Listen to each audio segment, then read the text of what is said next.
की सबसे पुरानी एवं विकसित नहर व्यवस्थाओं में से एक गंगा नहर है। विश्व की सबसे पुरानी एवं विकसित नहर व्यवस्थाओं में से एक नहर का क्या नाम है? तो उस नहर का नाम गंगा नहर है। इसका निर्माण वर्ष 1927 में बीकानेर के तत्कालीन महाराजा श्री गंगा सिंह ने कराया था। किस नहर का निर्माण वर्ष 1927 में बीकानेर के तत्कालीन महाराजा श्री गंगा सिंह ने कराया था? तो उस नहर के नाम हो जाएगा गंगा नहर। क्या नाम हो जाएगा?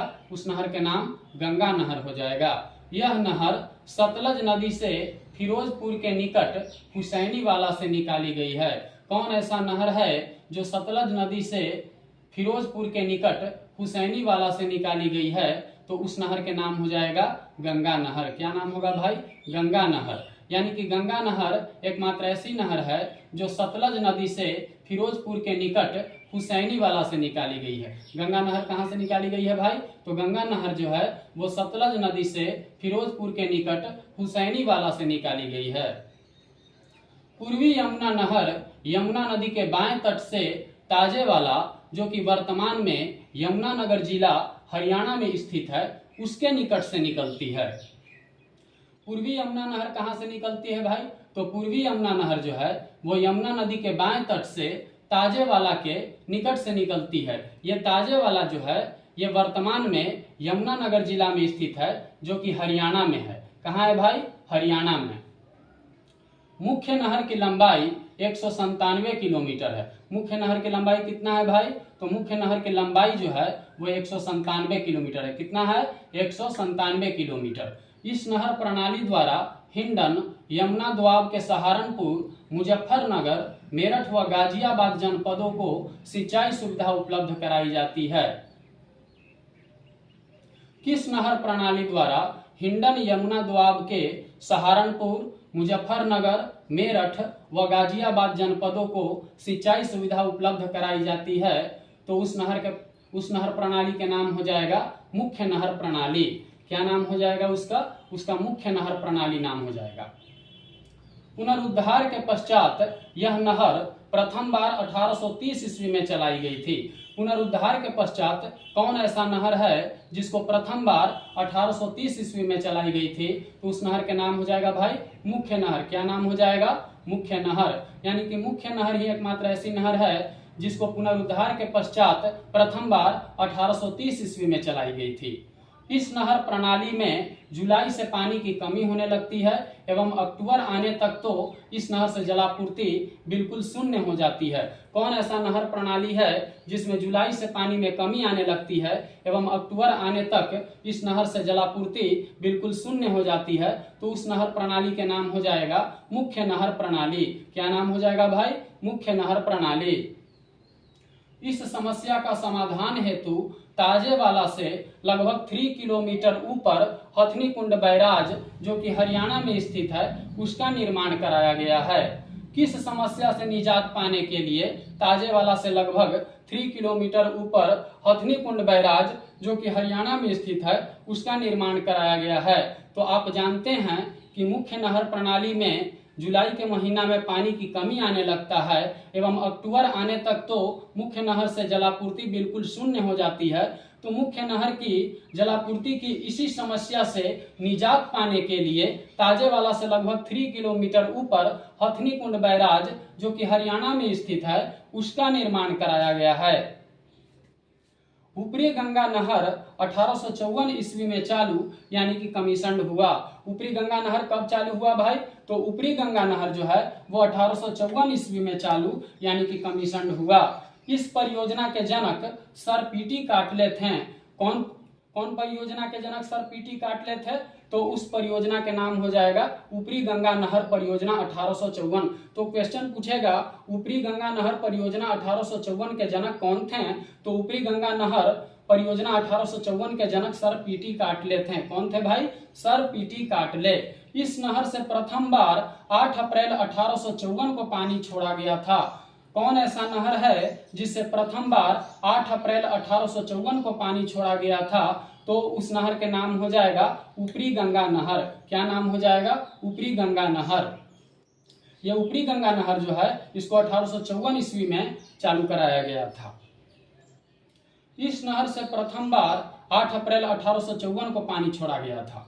यह नहर हरिद्वार के भीमगोड़ा नामक स्थान से गंगा नदी के दाहिने तट से निकलती है। कौन ऐसा नहर है जो हरिद्वार के भीमगोड़ा नामक स्थान से गंगा नदी के दाहिने तट से निकलती है? तो उस नहर के नाम हो जाएगा ऊपरी गंगा नहर। उस नहर के क्या नाम हो जाएगा भाई?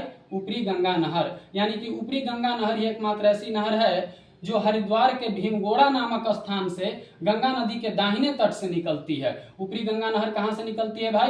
तो ऊपरी गंगा नहर जो है वो हरिद्वार के भीमगोड़ा नामक स्थान से गंगा नदी के दाहिने तट से निकलती है।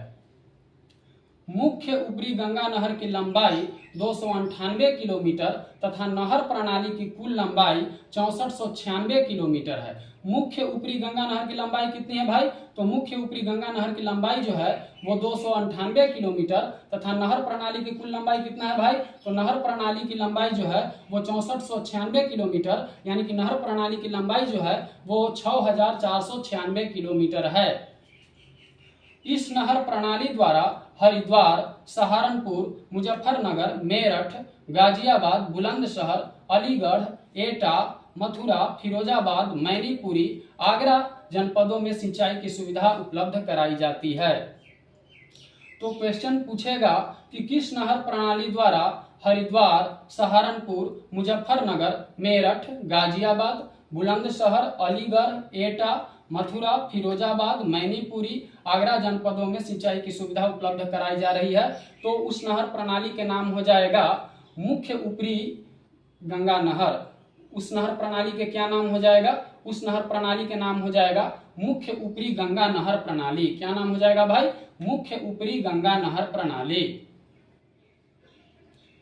अब यहाँ पे क्वेश्चन को ध्यान दीजिए, क्वेश्चन को क्या कहा जा रहा है, क्वेश्चन पर ध्यान दीजिए। जनपद उधम सिंह नगर की खटीमा में शारदा नदी पर एक बैराज का निर्माण कर इसके दाहिने तट से शारदा मुख्य नहर निकाली गई, क्यों?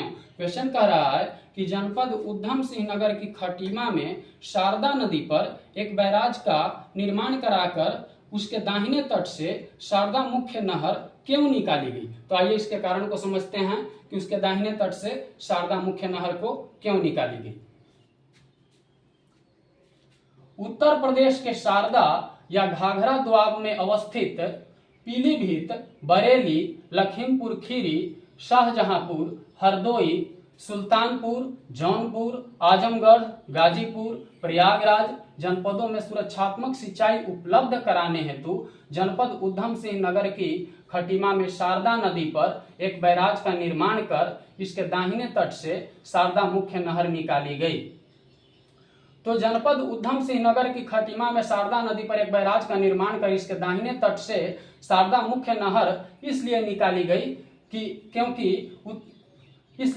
गई क्योंकि उत्तर प्रदेश के शारदा या घाघरा दोआब में अवस्थित पीलीभीत, बरेली, लखीमपुर खीरी, शाहजहांपुर, हरदोई, उन्नाव, लखनऊ, बाराबंकी, रायबरेली, प्रतापगढ़, अयोध्या, सुल्तानपुर, जौनपुर, आजमगढ़, गाजीपुर, प्रयागराज जनपदों में सुरक्षात्मक सिंचाई उपलब्ध कराया जा सके।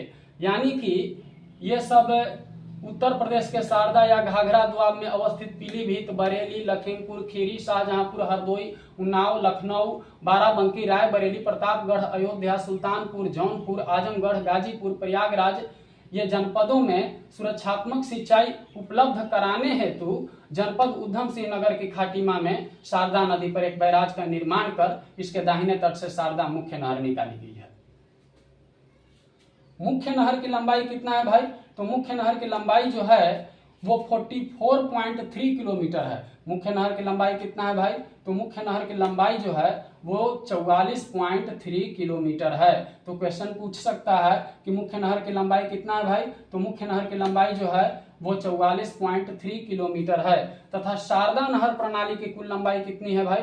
तो शारदा नहर प्रणाली की कुल लंबाई निकालने के लिए इस नहर प्रणाली की जल शाखाओं की लंबाई प्लस रजबाहों एवं अल्पिकाओं की लंबाई को हम जोड़ेंगे तो इस नहर प्रणाली की जल शाखाओं की लंबाई तथा रजबाहों एवं अल्पिकाओं की लंबाई को जोड़ने पर हमको आंसर प्राप्त होगा 9961.3 किलोमीटर। यानी कि जल शाखाओं की लंबाई प्लस रजबाहों एवं अल्पिकाओं की लंबाई सहित यदि जोड़ देंगे तो इसका कुल आंसर आ जाएगा 9961.3 किलोमीटर, यानी कि शारदा नहर प्रणाली की कुल लंबाई निकालने के लिए इसके जल शाखाओं की लंबाई तथा रजबाहों एवं अल्पिकाओं की लंबाई को जोड़ेंगे तो जोड़ने के परिणाम स्वरूप आंसर आएगा 9961.3 किलोमीटर। तो यही 9961.3 किलोमीटर जो है वो शारदा नहर प्रणाली की कुल लंबाई हो जाएगी। क्या हो जाएगी? शारदा नहर प्रणाली की कुल लंबाई हो जाएगी। तो यहाँ पे ध्यान दीजिएगा कि मुख्य नहर की लंबाई 44.3 किलोमीटर है, लेकिन शारदा नहर प्रणाली की कुल लंबाई यदि पूछ देवे तो शारदा नहर प्रणाली की कुल लंबाई जो है वो 9961.3 किलोमीटर हो जाएगा, क्योंकि शारदा नहर प्रणाली की लंबाई निकालने के लिए शारदा नहर प्रणाली की जल शाखाओं की लंबाई प्लस रजबाहों एवं अल्पिकाओं की लंबाई को हम जोड़ेंगे। तो शारदा नहर प्रणाली की जल शाखाओं की लंबाई और रजबाहों एवं अल्पिकाओं की लंबाई को हम जब जोड़ देंगे तो हमको 9961 यानी कि 9961.3 किलोमीटर शारदा नहर प्रणाली की लंबाई प्राप्त हो जाएगी। इस परियोजना पर वर्ष 1918 में कार्य प्रारंभ हुआ। किस परियोजना पर वर्ष 1918 में कार्य प्रारंभ हुआ? तो उस परियोजना के नाम है शारदा नहर प्रणाली परियोजना या मुख्य नहर प्रणाली परियोजना। यहाँ पे ध्यान दीजिएगा कि शारदा नहर प्रणाली परियोजना ही इसको कहा जाएगा।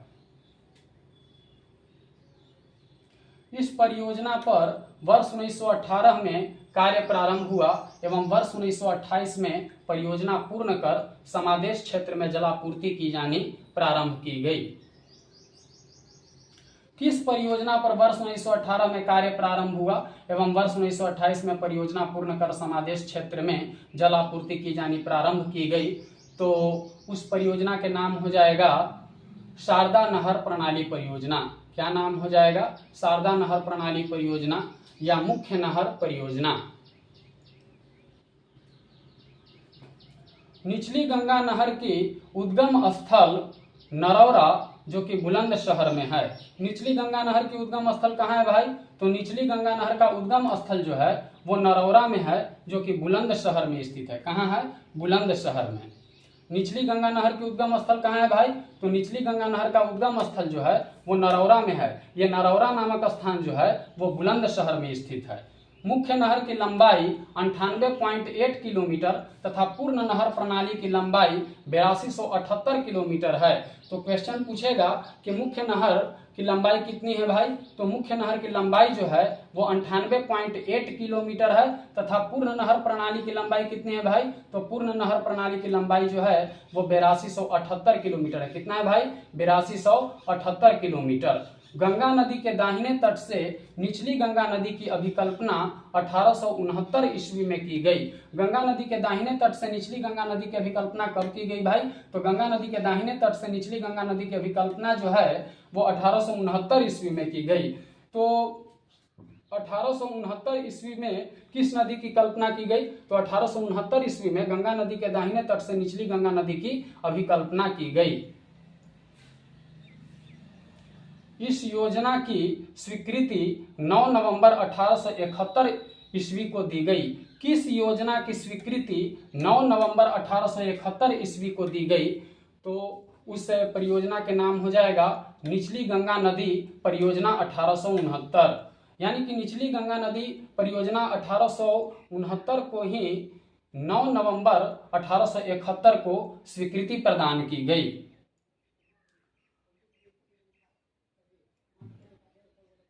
निचली गंगा नदी परियोजना 1869 को कब स्वीकृति प्रदान की गई? तो निचली गंगा नदी परियोजना 1869 को स्वीकृति प्रदान 9 नवंबर 1871 ईस्वी को की गई। कब? 9 नवंबर 1871 ईस्वी को की गई।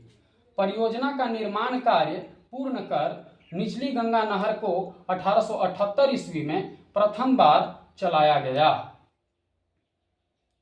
1878 ईस्वी में किसको प्रथम बार चलाया गया? तो परियोजना का निर्माण कार्य पूर्ण कर। किस परियोजना का निर्माण कार्य पूर्ण कर? तो निचली गंगा नहर परियोजना। किसका? निचली गंगा नदी का परियोजना कार्य पूर्ण कर निचली गंगा नहर को 1878 ईस्वी में प्रथम बार चलाया गया।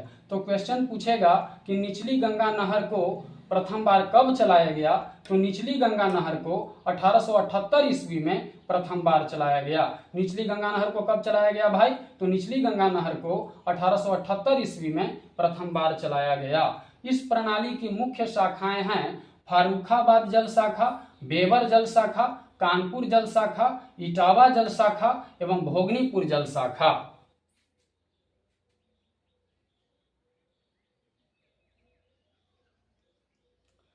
तो क्वेश्चन पूछेगा कि निचली गंगा नदी परियोजना की मुख्य शाखा क्या है, या निचली गंगा नहर प्रणाली की मुख्य शाखा क्या है।